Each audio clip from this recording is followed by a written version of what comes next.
Welcome to Up an Octave, a podcast by Sonivia. I'm your host, Rue Spence, founder of Sonivia, the podcast management agency that helps women and non-binary people take up space in podcasting. Up an Octave is here to support you in your podcasting journey, from how to market yourself, how to sound great, how to edit for your specific voice, and how to make your podcast feel like magic. Thanks for tuning in. Let's get into it.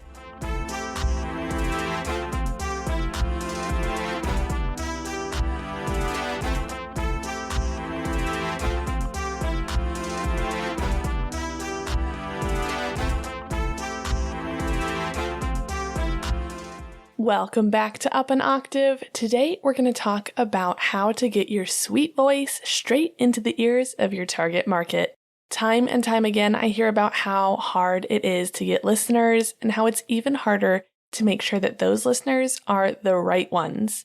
Knowing your target market and connecting your show to them helps everyone. It leads you to more 5-star reviews. I can't tell you how many times I'll see a 2 or a 3-star review that says, meh, it wasn't bad, it just wasn't for me, which changes your overall rating. And for what? You want the people who hear your show to be the people who will love your show.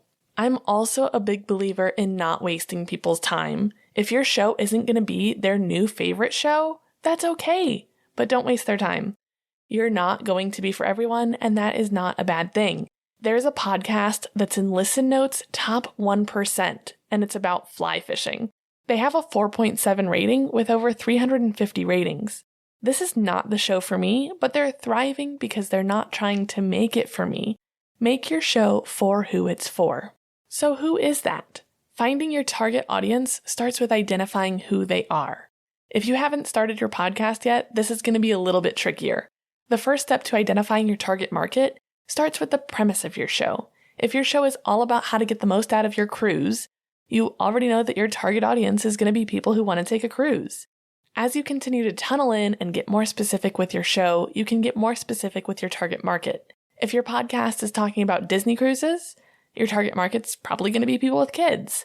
If it's adult-only cruises, that may not necessarily be the case. If you've already got a show and you've already gotten some traction with your listener base, you can start to get an idea on who's listening by the interactions you're having and the analytics that you're seeing. If you are continuously hearing that people are finding your show in a Facebook group called First-Time Cruisers Over 40, then you know that your listener demographic is probably first-time cruisers over 40. And you can double-check this in your analytics, where you can see, oh, this is kind of the age range that my people are falling into. This is the gender identity that my people are falling into. This is the geographic location that my people are listening from. Unfortunately, though, it's not usually that cut and dry. If you feel like you truly have no idea who you're speaking to, it's time to back up and make sure that you truly understand what your show is about. Once you can clearly state your show's purpose, then you can really hone in on who needs to hear it.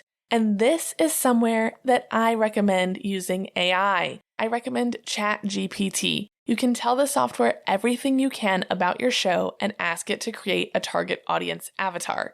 Start to flesh that person out and imagine, if you were that person, how you would find your podcast. This is also helpful during the production stage. If you can kind of envision this avatar as being a real person, imagine their haircut and what kind of glasses they wear or what shoes they like to wear. It helps you understand your why a little more clearly. It helps you inject a little bit more humanity and authenticity into your podcast, which I think is always a plus. So as you're imagining this person, you can start to think about a day in their life. If your podcast is about books, you can imagine that your target audience would stop by a local indie bookstore. Maybe they'd be intrigued to pick up a bookmark that had a QR code for your show. Or maybe they're at the cafe down the street from the library and there they see them. That's a super boots on the ground way to promote, and it can be especially helpful if you're looking for a local audience.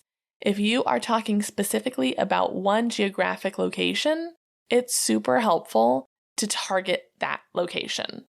Now, I'm of course a big fan of social media for promotion. Facebook groups continue to be my sweet spot. I often share my show in groups for podcasters and woman-owned businesses because, for the most part, that's my target audience. Now, I can already hear you saying, but Rue, what about the give more than you take and don't self-promote rule? Sure, totally. heard you loud and clear. But most groups will either have a weekly post or you can post on a certain day, and that's where you can share your promotional content. Also in those groups, if you already know that you're talking with like-minded people, that's where you can genuinely forge connections and organically bring up your show. This is not pushy. This is not just saying hi to serve your means.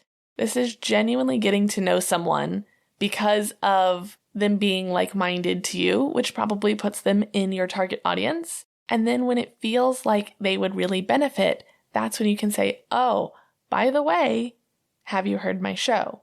I talk about this exact thing there. Or if you do interviews, oh my gosh, it's crazy that we're having this conversation now because I actually spoke with Dr. Such about this 2 weeks ago. So all of this is great, but how do you put it in practice? Let's do it together, especially if you're not super comfortable with ChatGPT yet. This is going to be a light bulb moment for you. So I'm going to stick with the cruise thing. I'm not a cruise person, which is kind of why I've chosen this, because it's really a thought experiment for me. I don't necessarily have any ideas personally because I've never gone on a cruise and they kind of freak me out a little bit if I'm being honest. So I'm going to start totally from scratch and come up with a strategy right here with you on the fly.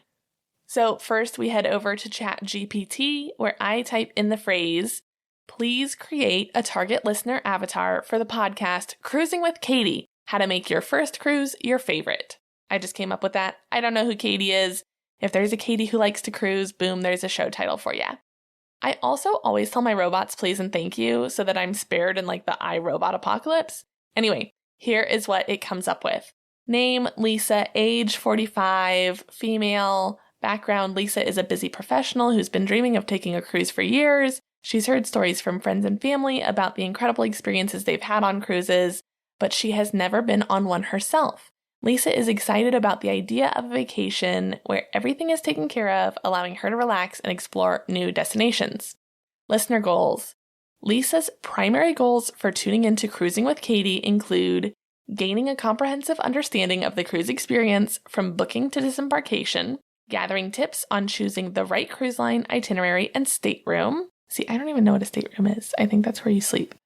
Learning how to make the most of her cruise vacation by participating in onboard activities, exploring ports of call, and making new friends. Overcoming any pre-cruise anxiety or concerns by hearing real stories from experienced cruisers. Challenges. Lisa, as a first-time cruiser, faces a few challenges. Overwhelm. She's overwhelmed by the sheer number of cruise options and is unsure which one would be the best fit for her. Uncertainty. Lisa is nervous about cruise-related matters like seasickness, safety, and packing effectively. Making the most of her cruise. She wants to ensure that she doesn't miss out on any exciting activities or hidden gems at the ports of call. Podcast listening style. Lisa is a busy professional, so she typically listens to podcasts during her daily commute or while doing household chores. She prefers a podcast that is informative, well-structured, and easy to follow. As a first-time cruiser, she's excited about learning from experts and hearing relatable stories from fellow cruisers. What Cruisin' with Katie offers. Lisa expects it to offer comprehensive guides for first-time cruisers, covering everything from selecting a cruise to packing tips, personalized recommendations and insights about cruise lines, destinations, and the cruise experience, real-life anecdotes and tips from experienced cruisers to help her feel more confident about her upcoming cruise, a supportive and inclusive community of cruisers who share her excitement and curiosity. How Cruisin' with Katie helps Lisa. Provides step-by-step guides for first-time cruisers to simplify the cruise planning process, offering expert advice and tips for selecting the ideal cruise ship itinerary, sharing personal stories and insights from cruisers to help Lisa feel more at ease, creating a supportive online community where Lisa can connect with like-minded cruisers to receive answers to her questions. This is obviously a ton of information, but it's all super helpful in crafting where we're going to be targeting our marketing strategy. It also is like such a gold mine for content. If you're one of those people who's thinking about starting a podcast and you're like, I really want to talk about this, but I only have like enough material for 5 episodes. I just right here, if we're sidebarring, can come up with so many episodes to start off with. Choosing the right cruise line. Boom. Choosing the right stateroom. What is a stateroom if you're like me and you don't really know? Hearing experienced cruisers tell their stories, that could be a whole series. Seasickness, you could do a whole episode on managing seasickness, packing effectively. That's also a great place that you could have an affiliate ad for like a suitcase. Hidden gems at ports of call, you could do a whole series on the different ports of call that there are and things to do there. You could potentially also get some affiliate marketing with that. I mean, there are so many episode ideas that you can come up with just by scrolling through there. But anyway, so back to how we're going to market this to Lisa. We now can imagine that Lisa is a real person. We've spent some time in her head. We understand kind of what she's doing with her day. So let's walk through a day in the life of Lisa. As we've learned, she is a busy working woman. She's 45, so we'll say her alarm goes off at 6 a.m. She's got just a few minutes before she's got to get her high school age kids out the door to school. And so let's say she opens Facebook while she's still in bed, kind of waking up. So we'll head over to Facebook and then we'll type in first time cruise, which pops up a ton of multi-K members. So Lisa is probably already in these if she's already been thinking about doing a cruise for a while. And, she's kind of bleary-eyed on Facebook, wishing that she was headed to her cruise instead of to her office. This is somewhere she could find your show. If other people are talking about your show in there, or you are able to talk about your show in there, if anyone is, let's say that there is a post of best things to do at this particular port of call, boom, you drop your episode right there. And you could add your value, so it's not just self-promotion, if that's a port of call that you love. Oh my gosh, when my family went to this place in the Bahamas and we did a dolphin touching experience, I really don't know about cruises. We did this dolphin touching experience. This was awesome. Hear more about it here. And there's a link to save 20%. That's potentially what that could look like. All right, so back to Lisa. She gets to work and she's on her lunch break and she starts talking with her travel agent who she's booking this with about how she wants to make sure she's getting the most out of her experience. Remember, those are some of her challenges and fears. If you know that people are booking cruises with this particular travel agent, this is a great place to collaborate. Have them on your podcast as a guest to give them some more exposure, but also in return, have them share your show with people when they're asking about cruises. So this is somewhere I see in a lot of the female entrepreneur groups that I'm in. I see a lot of travel agents. So I could collaborate with them and be like, hey, Susan, always Susan. Hey, Susan, I would love to have you on my show. It's about cruising. I want to hear your thoughts on why we should book individual cruise lines. Boom, you're fostering a relationship. It doesn't feel scammy or spammy. And then that person is inclined to share your information. So that's another place that Lisa could find your show. So after work, she's exhausted and she wishes she was packing for her cruise instead of folding laundry. So she's going to Google first-time cruise stories. Remember, she wants to hear those anecdotes. If you have done your work to make your SEO work for you, that will present your episodes where you've talked about your first cruise and how it made you fall in love with cruises, and you take one every year since, or it's going to come up with that series where you're interviewing other people about their cruise experiences. Those are those anecdotes that she wants to hear. This is somewhere else that Lisa could find your show. So just that alone offers 3 opportunities in one day for Lisa to find you. This is not just Lisa. Lisa is our avatar. Lisa is the person who breathes life into your target audience, but there are a bajillion Lisas. According to Statista.com, despite the sharp annual increase, the volume of global cruise passengers remained below pre-pandemic levels, totaling 20.4 million in 2022. I mean, this is a huge amount of people that could be interested in your show. You've got a pool of 20.4 million, and apparently that's a low number. So that is how many people could potentially be in your target audience.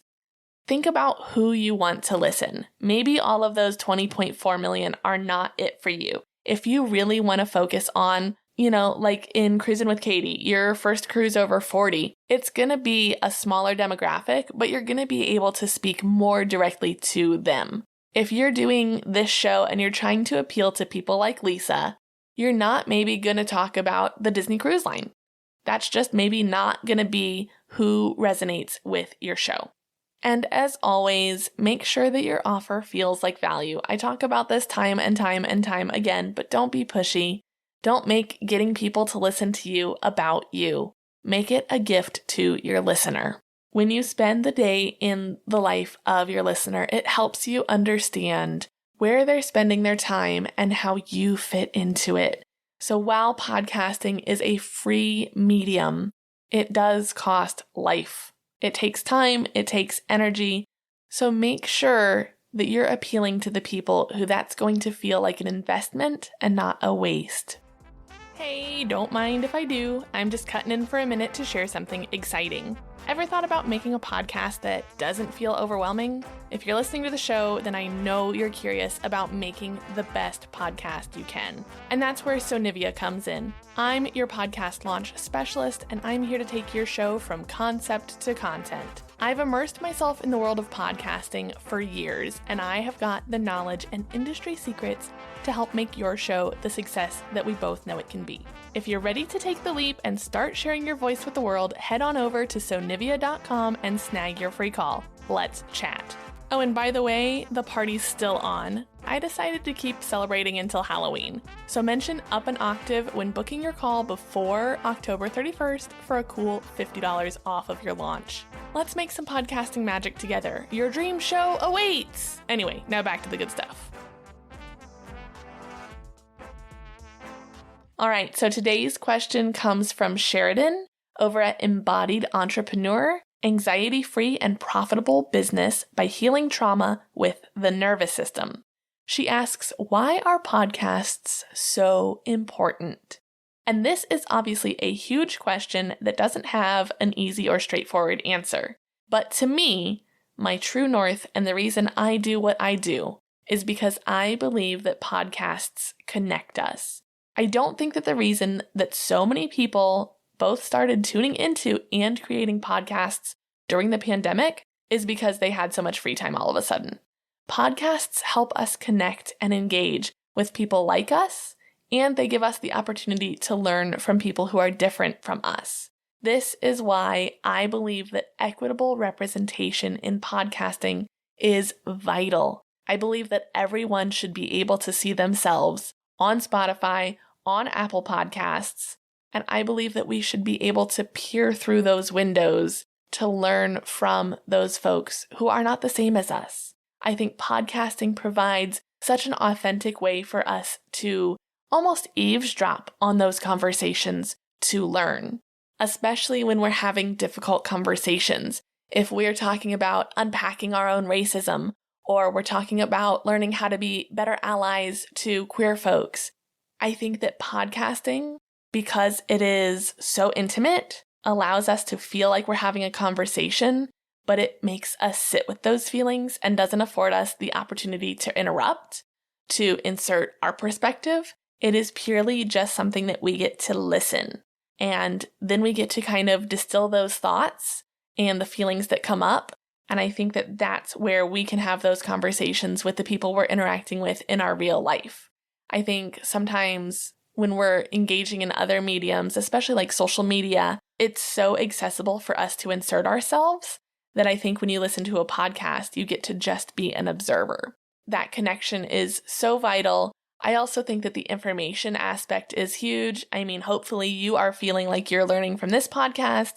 I listen to so many incredible shows that teach me, and also just for entertainment. I think that podcasts are such a wonderful way to get a laugh for the day, or to feel like you've gotten a touching, heartwarming story that you can share. I believe that that connection, that education, that inspiration is why podcasting continues to grow. We see that podcasting is important by the amount of new listeners we're seeing every single year.